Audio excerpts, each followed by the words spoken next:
Bom, deixa eu fazer uma reflexão com vocês. Eu preciso que você abra sua Bíblia no primeiro livro do profeta Samuel, capítulo de número 16. O verso é o primeiro. Primeiro livro do profeta Samuel, capítulo de número 16, verso 1. Amém? Isso. O Senhor disse a Samuel: até quando você irá se entristecer por causa de Saul? Eu o rejeitei como rei de Israel. Encha um chifre com óleo e vá a Belém. O enviarei a Jessé. Escolhi um de seus filhos para fazê-lo rei. Feche seus olhos. Senhor nosso Deus e Pai, em nome de Jesus, eis aqui a Tua palavra. Continua falando conosco e usa-me como um canal de bênção nesta hora. Pelo poder do nome de Jesus. Amém. Glória a Deus. Amém? Isso. Eu quero mostrar a vocês hoje a trajetória de Davi. Eu acredito que a maioria de nós conhecemos bem a história deles. Talvez não todos, mas eu acredito que boa parte conhece a história dele enfrentando um gigante, se tornando um herói em meio à nação de Israel. Mas, quando nós vamos olhar um pouquinho mais de perto, talvez tenha passado despercebido algumas coisas que eu acho que vale a pena observarmos. O rei no momento era Saul, o primeiro rei de Israel. Havia uma transição do período dos juízes e havia transicionado para uma monarquia. Israel nunca tinha provado, e ninguém sabia em Israel, a não ser com exemplos estrangeiros, o que era ser um monarca, como ele deveria se comportar, como uma monarquia ia sobreviver, como seriam os seus impostos. Observando a vida das nações vizinhas, Israel começa a se interessar por também ter um rei.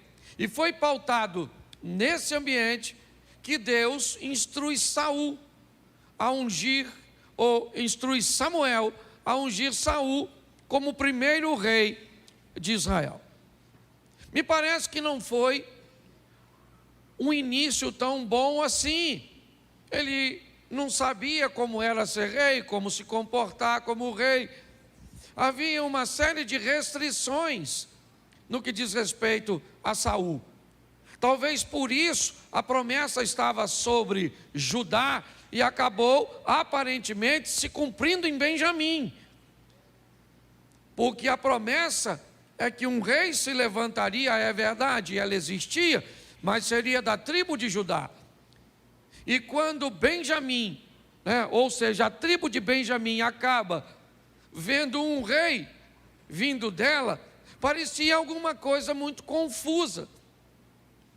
Então nós vamos começar a dar uma olhadinha nessa história, porque Deus vai conversar com o mesmo Samuel nas montanhas de Ramá e repreendê-lo e dizer: até quando você vai se compadecer?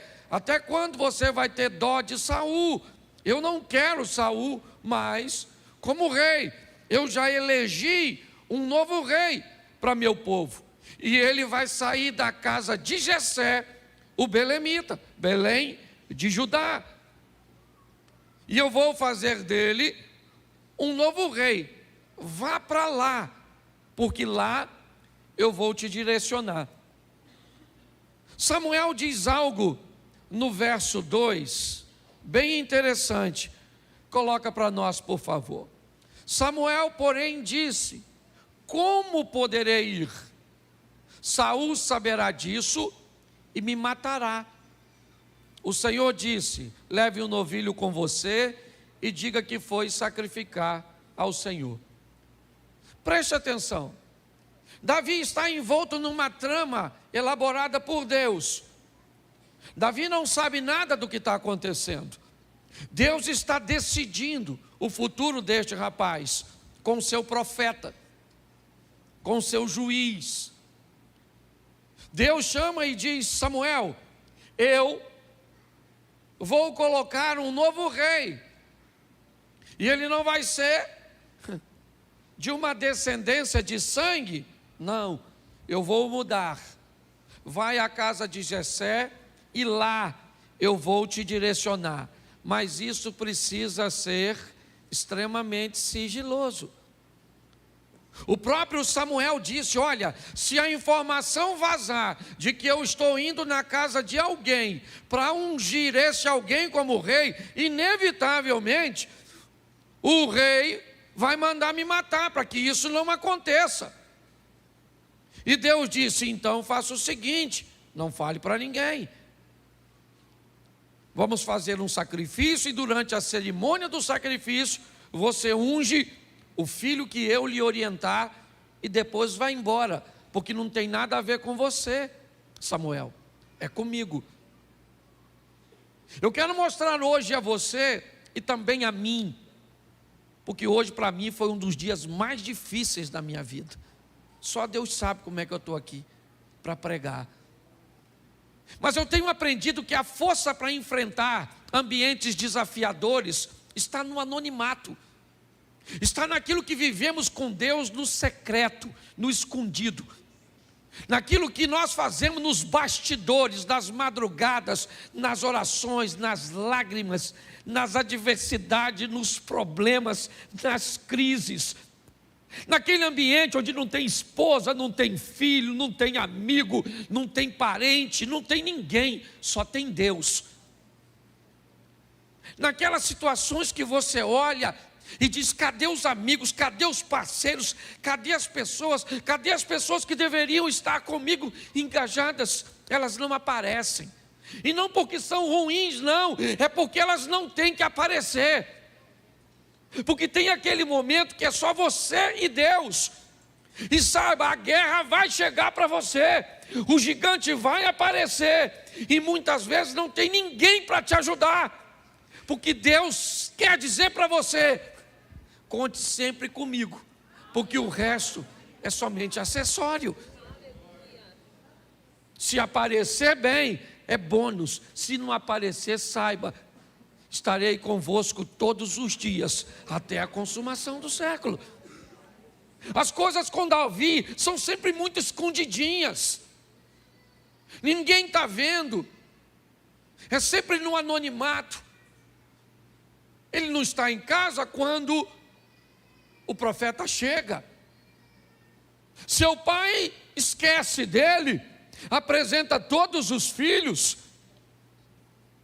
Ninguém está lembrando desse garoto. Ele pode até ter potencial, mas me parece que não estão querendo que seu potencial vire potência. Estão tentando fazer com que ele não apareça. Cadê o garoto? Acabaram-se os seus filhos, Jessé? Ele disse: olha, para falar a verdade, não acabou não, ainda tem o meu mais novo que está apacentando as ovelhas. Então chama o garoto, traz ele aqui. Presta atenção, é muito importante nós entendermos isso, porque às vezes as pessoas não vão te valorizar, não vão te querer, não vão ver em você um potencial que Deus é capaz de enxergar. E se você não sobreviver a isso, a esse descaso das pessoas, você vai ter sérios problemas para prosseguir na sua vida. Davi está vivendo isso. Ah, você vai ser ungido, vou, mas ninguém pode saber, é escondidinho. Então no verso 13 do mesmo capítulo 13, me ajuda aí, isso. Samuel apanhou o chifre cheio de óleo e ungiu na presença de seus irmãos. E a partir daquele dia, o Espírito do Senhor se apoderou de Davi e Samuel voltou para Ramá. Quem foi que se apoderou dele? O Espírito do... E o que aconteceu com ele? Depois disso, repita comigo: nada. Fala de novo. Fala assim: nada. O cara tem o Espírito de Deus e aconteceu o quê? Nada. Ele volta para apacentar as ovelhinhas dele, ou que nem a dele, é do pai. Lá está ele apacentando as ovelhas, e ele pode ter pensado: mas cara, o profeta foi lá na minha casa e derramou o óleo na minha cabeça. Quando ele fez isso a última vez? Quando ungiu Saul. Aconteceu a mesma coisa comigo. A diferença é que o cara que veio antes, assim que foi ungido, se tornou rei. E eu fui ungido para quê? Para apacentar a ovelha. Você foi... Dava nem para falar para os outros: o cara me ungiu para quê, cara? Você vai ser o quê? Ele falou: não sei. Ele só derramou o óleo e vazou. Não me deu satisfação. E Deus falou com Samuel: unge e vai embora, deixa comigo. Mas quando vai acontecer? Não interessa, isso é entre mim e Davi. E acabou.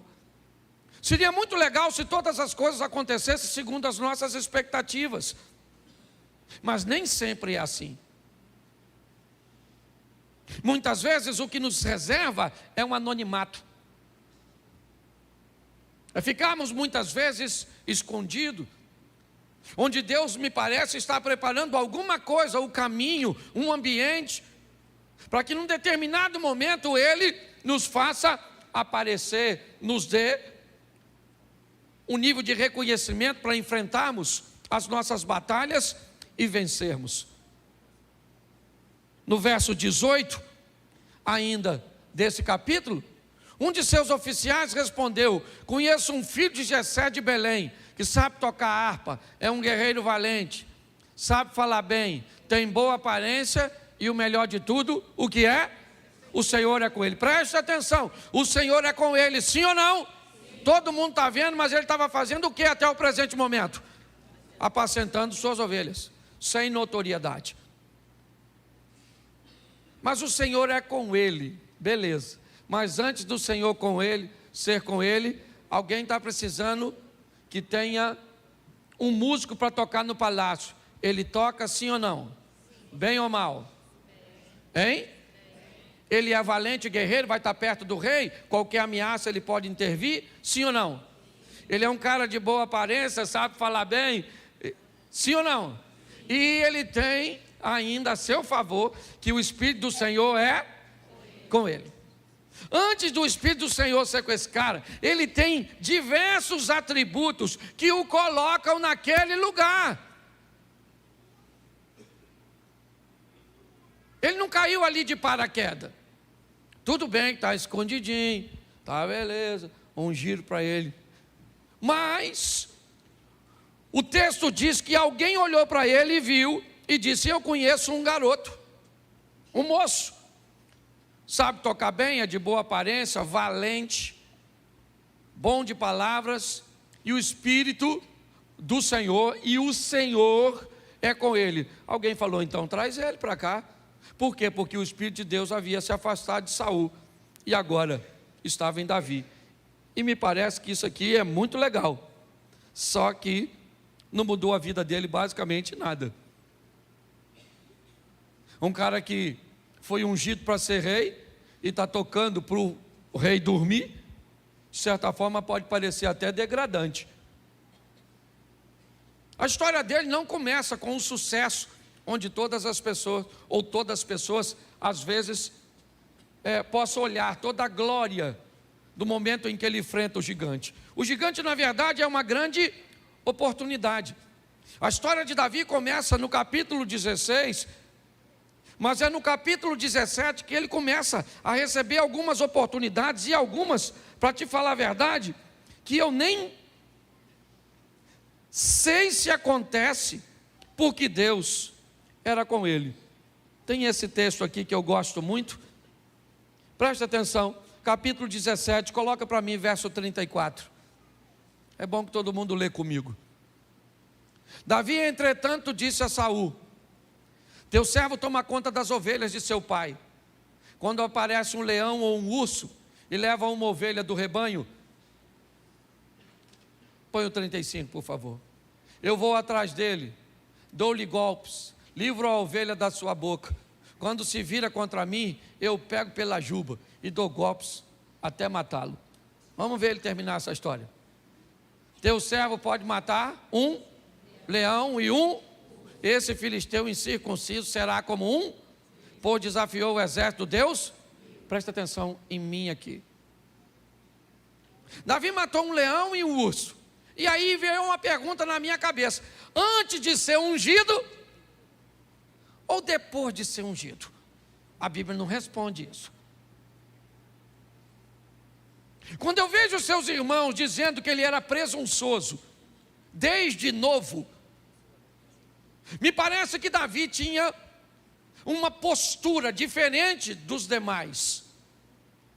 Ele era alguém que sempre estava pronto para o embate, para os desafios, para levar aquilo que ele estava fazendo a sério,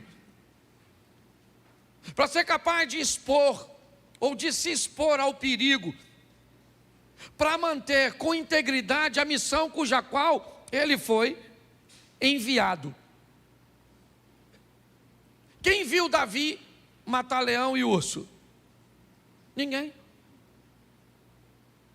Não há nenhuma testemunha de que ele matou. É ele que está falando para o Saul: matei leão e matei urso, e mata esse gigante. Quando Saul tenta abordar Davi e dizer: contra esse filisteu você não pode ir, o cara é grande, ele é matador, ele tem uma indumentária. Se você olhar o que o autor do texto vê, é só o que o gigante tem. O gigante tinha tanto de altura, na cabeça do gigante tinha isso, no peito do gigante tinha isso. Um carregava o escudo do gigante, a ponta da lança até pesou do gigante, no pé o gigante era o centro das atenções. Enquanto para Davi o centro das atenções era Deus, e sempre foi. Porque nós temos que parar de ficar olhando o tamanho do nosso gigante e parar para prestar mais atenção no tamanho do nosso Deus.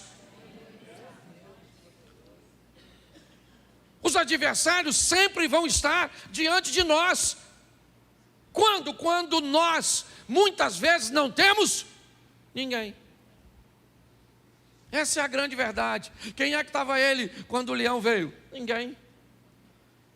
Do lado dele, ele falou: matei o leão, matei o urso, Saul. Tem prova? Ele falou: não tem. A única prova que eu tenho de que eu matei o leão e o urso é que está todo mundo com medo do gigante e eu não tenho. Porque aquilo que eu vivi no anonimato é o que me sustenta para viver agora. Foi aquilo que eu vivi no escondido, no profundo, na minha intimidade com Deus. Aí, Saul, eu matei leão e urso e eu vou matar esse miserável desse gigante. O texto diz no verso 24, eu acho que é 24, capítulo 17, versículo 24. Põe para mim aí. Eu acho que é esse o texto. Isso. Quando os israelitas viram o homem, o que é que todos fizeram? O que todos fizeram? Quem é esse homem? Quem é esse homem que está todo mundo fugindo? O gigante. O que é que eles olharam? O tamanho a couraça do gigante. Tudo do gigante. Até porque naquela época o cara aparece com aquela indumentária e parecia o Robocop. Todo mundo olhou e falou: não dá, não vai rolar. Eu tenho família, estou a fim de voltar para casa. E Davi foi lá por acaso, gente. Isso é que é um barato. Ele não era soldado. Ele era pastorzinho de ovelha e músico. Ele foi lá para levar um lanche para os irmãos. Olha que coisa engraçada. Está todo mundo lá pronto para lutar no Vale de Socó ou de Elá, num lado das montanhas os filisteus, do outro lado Israel, quando de repente esse cara grandão sai das fileiras e diz: aí gente, vamos fazer o seguinte, vamos acabar com a guerra, vamos guerrear não, os troços vai matar muita gente. Faz o seguinte, eu estou autorizado aqui a um duelo, homem a homem. Pega um de vocês e coloca contra mim. Quem é que estava habilitado a viver sozinho em seus duelos particulares, vendo Deus no secreto? Só ele. Durante 39 dias. 39 dias. Quantos dias? Só para você não esquecer. O gigante ficava falando: tem homem aí, tem homem aí, tem homem aí, tem homem aí. Tem homem aí, gente? Se tiver, manda um aqui. No 40º dia, chegou o garoto, que nem homem direito era, puxando um jumento com um lanchinho, estilo motoboy, jumento boy, sei lá. Estacionou o jumento, entregou o lanche, né? iFood. E aí, durante aquele períodozinho, onde todo mundo tem medo do gigante, Davi escutou o gigante desafiar. E o gigante perguntou no 40º dia: tem algum homem aí? Davi falou: chegou. Não, eu estou falando um homem. Ele falou: pois é. Para Deus, o homem não precisa de tamanho, não precisa de dinheiro, não precisa de carro. Não estou falando que nada disso não é importante. Para Deus, um homem precisa de um coração que o reconheça como alguém que está sobre todas as coisas. Eu não sei o que você está enfrentando hoje, mas eu sei que tem hora que parece que não vai rolar. Uma das coisas que mais me marcou nesses dias, eu acho até que eu ia pedir oração aqui pela família onde um irmão nosso tirou a vida. Sozinho, me deu uma tristeza tão grande. Porque quando você está só, eu acho que a maior solidão é quando você está no meio de muita gente e ninguém te entende, ninguém te compreende, ninguém não está nem aí porque você está. Enquanto você perde o sono, aquelas pessoas que te amam estão dormindo. Davi me mostra uma experiência, sabe? Ninguém entende ele. O irmão disse para ele: ó rapaz, volta, seu pretensioso, vai apacentar as ovelhinhas. Com quem você deixou as ovelhas do papai? Ele falou: o que que eu fiz? Saul disse: você não pode enfrentá-lo. Os filisteus dizem: Golias vai matá-lo. Israel disse: Davi não dá conta. Tinha que ser alguém mais forte, mais poderoso, mais alto. Golias tem mais de 2 metros. Golias está totalmente protegido. Davi não tem na sua mão material bélico para derrubá-lo. Pois é, mas ele tem uma coisa que descobriu no anonimato, porque é nas madrugadas, é nos nossos momentos íntimos que conseguimos força em Deus para enfrentarmos os leões, ursos e gigantes dos campos de batalha. Mas ele foi ungido, mas não sentiu nada, não viveu nada. Porque muitas vezes, meus irmãos, aprendam uma coisa com a palavra de Deus. Deus vai estar presente na sua vida e às vezes você nem sente. Deus vai estar te usando e você nem sabe que Ele está te usando. Quantos de nós já ouvimos uma frase: poxa cara, eu precisava ouvir isso, Deus usou você para falar isso comigo, e você diz: me usou? Eu nem senti. Pois é, muitas vezes isso é uma grande realidade. O que ele está vivendo ele está diante de uma situação onde todo mundo está com medo, inclusive ele. Davi não é um super-homem, não. Ele é alguém que tem uma experiência com Deus. E é pautado nessa experiência. Tanto é o que ele diz para Saul: não desfaleça o coração de ninguém por causa desse gigante, porque eu vou enfrentá-lo. Porque quem é esse incircunciso filisteu? Se tinha uma coisa que um rapaz de Israel sabia, era o valor da circuncisão. Para um homem de Israel ser circuncidado significava que ele tinha uma aliança com Deus, e isso o tornava extremamente poderoso e em vantagem dos demais. Enquanto a arma e o material bélico estava nas mãos de Golias, a aliança estava nas mãos de Davi. Ezequias disse isso contra Senaqueribe: com ele está o braço de carne, conosco está o Senhor dos exércitos. Mas foi muito anonimato, sabe? Até o presente momento, era no campo de batalha, era sendo ungido na casa, era altamente fechado, escondido. É o que esse cara sempre viveu. Ele mata o gigante, já falei isso aqui, recebe a proposta de ficar rico, não fica, casar com a filha do rei, não casa, não pagar mais impostos, provavelmente continuou pagando. Mas apesar de todas essas coisas, ele nunca se esquivou de suas responsabilidades. Se tinha alguém que conhecia o endereço de Deus, esse alguém era Davi.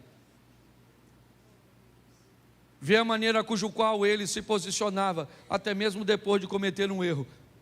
Em suas escolhas ele diz: é melhor estar nas mãos do Senhor do que na dos homens, porque na mão do Senhor a misericórdia. Eu confesso a vocês que eu nunca provei uma solidão tão grande como provei hoje. Fazia muito tempo que eu não me sentia como Adão, o único homem da face da terra. E eu precisava dessa experiência de hoje, porque Davi veio no meu coração e me fez lembrar de como envolto em tantas coisas, com tantas amizades, com tantas pessoas com recursos, com tantas coisas, e olhar e dizer: mais uma vez, um duelo. Foi assim com os meus irmãos, que ninguém acreditava em mim. Foi assim com o leão, onde eu enfrentei sozinho para defender uma ovelha que provavelmente já estava morta. Quando eu enfrentei um urso. E agora o gigante me chama para um duelo. Minha vida é sempre desse jeito. As maiores conquistas precisam ser feitas apenas com o apoio total de Deus.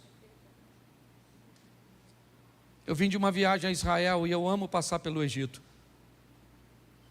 A maioria dos amigos que fazem caravana odeiam o Egito. É muito quente. Os hotéis não são lá grandes coisas. E a comida normalmente é horrorosa. E a água você não pode nem tomar, porque dependendo se tomar um suquinho, pode. Pastor, por que você gosta? Por causa da escola do deserto.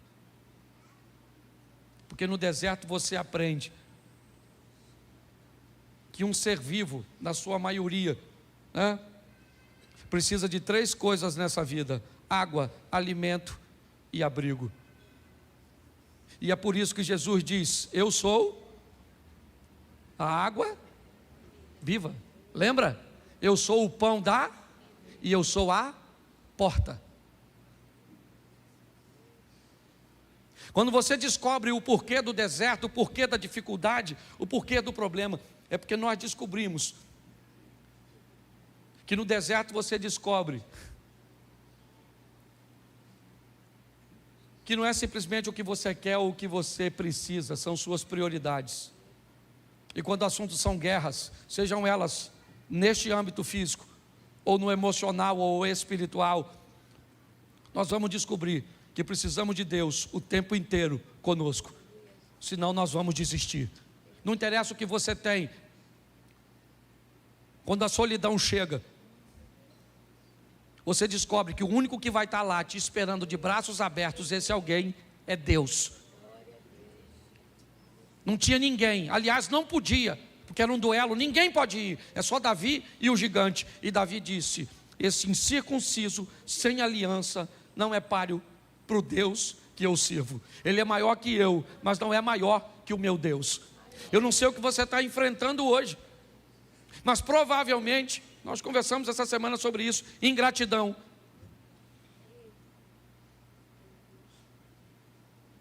Pessoas que você ajudou, pessoas que fizeram, ou que você fez muita coisa, e que na hora que você mais precisa, lhe vira as costas. Adversidades que você enfrenta e não aparece ninguém para te ajudar. Um dos últimos que saiu do meu gabinete hoje, me procurou para pagar a dívida de um filho. Ele não tem como pagar. Vão matar o filho dele, se ele não pagar. Enquanto ele estava me falando, eu vi nitidamente Deus dizendo: eu dei meu filho para pagar uma dívida de outro filho, porque eu tinha como pagar. Eu olhei para ele e falei: cara, você tem tantos amigos, fraciona isso em 16 partes, e pelo menos uma das partes eu tenho. E eu sei que ele tem tanta gente, e ele me disse: pô, Cláudio, vai ser muito difícil, porque eu estou sozinho. Muitas vezes, eu estou abrindo hoje, eu nem costumo fazer isso, mas eu preciso dividir, porque hoje ficou pesado demais da conta. Hoje ficou pesado demais. E não apenas para mim, porque quando eu olhei para o meu problema e vi o do cara, eu falei: Jesus, eu estou até com vergonha. Mas talvez hoje você tenha algo para resolver que não dá, e que não tem ninguém para te ajudar. Pastor, eu estou numa enrascada no meu casamento.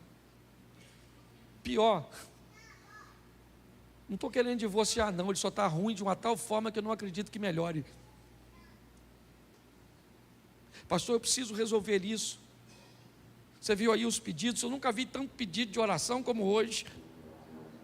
Nunca vi Osia ler num culto tantos pedidos de oração, de gente que tem que cortar isso, que tem que fazer isso, que tem que tirar aquilo, que corre o risco disso, que está grávida, mas tem um câncer, que pode botar uma vida no mundo e ver a sua ir embora.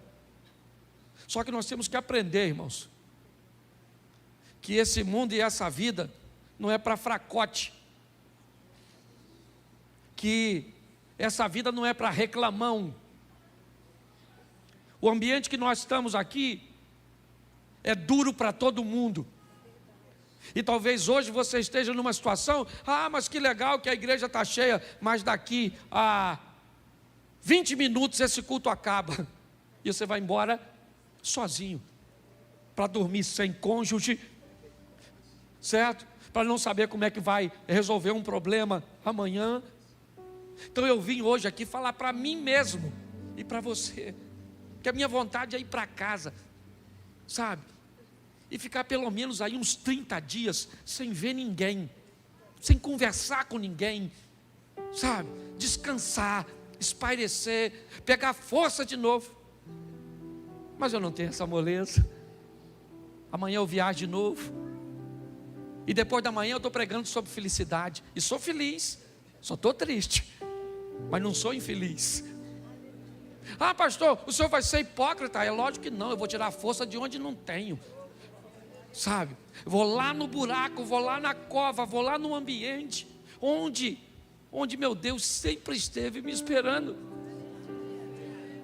para me dizer: vamos embora, meu filho, vamos embora, porque você já matou leão e urso, e não é esse gigantinho que vai te vencer não, porque eu te dei vitória sobre leão e urso, e eu vou te dar a vitória mais uma vez. Só segure na minha mão e vamos juntos, porque é legal demais quando estamos aqui no coletivo, mas isso vai acabar já já. Essa é a grande verdade. E Deus mandou eu vir aqui te dizer, porque estou falando também para mim. Você não está só. Não, não. Eu estou contigo nessa batalha, nessa guerra, e você vai vencer. Só não desista. A única maneira de você perder essa batalha é por desistência. Vai, lute. Pastor, o que eu tenho? Uma pedra. Eu gosto disso. E deixa eu fazer um paralelo dela. A pedra de esquina que os edificadores rejeitaram.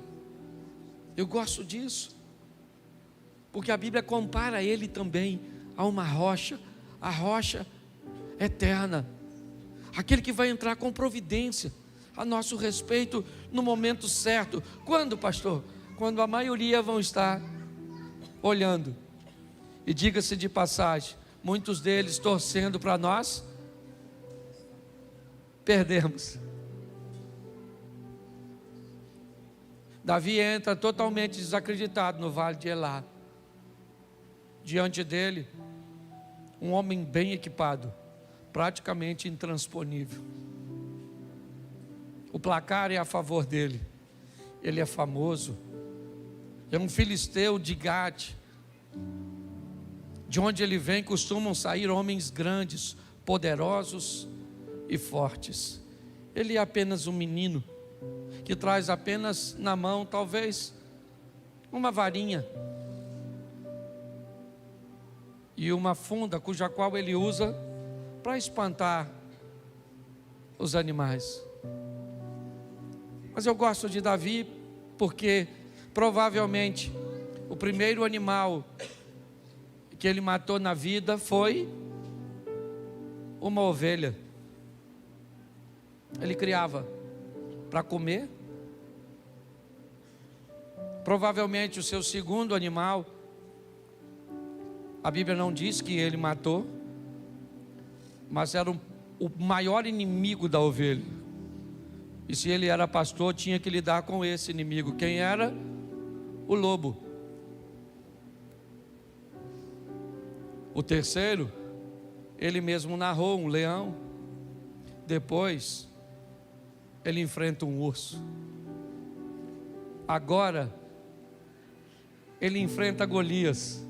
E ele matou Golias, sim ou não? Sim ou não?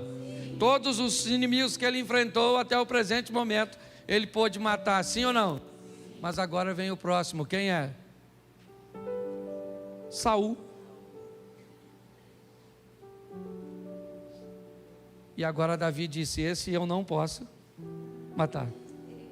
Eu não vou levantar a mão contra o ungido do Senhor. Mas ele já tentou te matar 2 vezes, Davi. Ele disse: mas eu não vou matar esse cara. Eu não vou fazer justiça com as minhas próprias mãos. Esse é o único que eu não posso matar. Mas ele deseja te matar. Pois é. Mas a Bíblia diz: não vingueis a vós mesmos, amados, mas dai lugar à ira, porque minha é a vingança. Pastor, a Bíblia diz mandar dar lugar à ira, é lógico, porque a ira é um sentimento interno provocado por uma ação externa. O que a Bíblia está dizendo é: todas as vezes que a ira tomar seu coração, arruma um lugar para ela onde? Dentro dele. Mas pastor, isso vai me fazer gerar uma gastrite, uma úlcera, vai aumentar a minha pressão. Se você fizer isso sem Deus, faça com Deus, que não tem gastrite, não tem pressão alta, não tem úlcera, não tem nada, porque foi Ele que disse. Ele disse: eu não toco em Saul, mata ele. Hoje Deus entregou o seu inimigo na sua mão, é o que diziam. E Davi disse: eu não vou matar. Mas esse cara aqui é tão legal, até o presente momento, enfrenta seu maior inimigo, e talvez o mais frágil. Quem? Batseba. Venceu tantas batalhas e perdeu uma para uma mulher desarmada, com pouca roupa, é verdade. Eu já preguei sobre isso aqui. Porque o diabo é um estrategista. E ele pode mudar o cenário para vencer você. Na sacada daquela, quando você vai a Israel, você vai à cidade de Davi. É mais ou menos assim que nos ensinam lá. E podemos imaginar, talvez, um ambiente onde a Batseba podia estar tomando banho. E aí vem aquela perguntinha simples. Batseba estava tomando banho nua, porque Davi estava na sacada, ou Davi estava na sacada, porque Batseba, nós nunca vamos saber quem foi lá por causa de quem. Eu só sei que mais uma vez ele ficou sozinho, e sozinho mesmo. Tentaram apedrejá-lo e queriam matar o apedrejador, e ele disse: não, deixa, eu preciso viver o tempo do apedrejamento. Ele foi perseguido pelo seu filho Absalão, teve que enfrentar um problema sério com seu filho Adonias. Seu sobrinho Joabe, desculpe a expressão, não valia muita coisa. Seu filho estuprou sua irmã, ou meia-irmã. Esse cara viveu o caos, mas ele recebe um dos títulos que mais me encanta na vida de um crente: valente. Foi valente. Foi valente em todos os momentos. Para dizer num texto que até sugere que ele não era como os demais de seus irmãos, quando ele diz: no pecado me concebeu minha mãe. Há tanta coisa em volta dele. E o pior, você chega em Israel, se você pegar um historiador sério, sabe o que ele diz? Não há registro sobre a existência desse cara.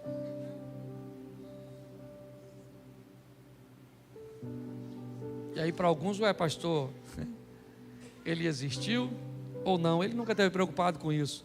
Ele esteve preocupado em viver e vencer seus desafios.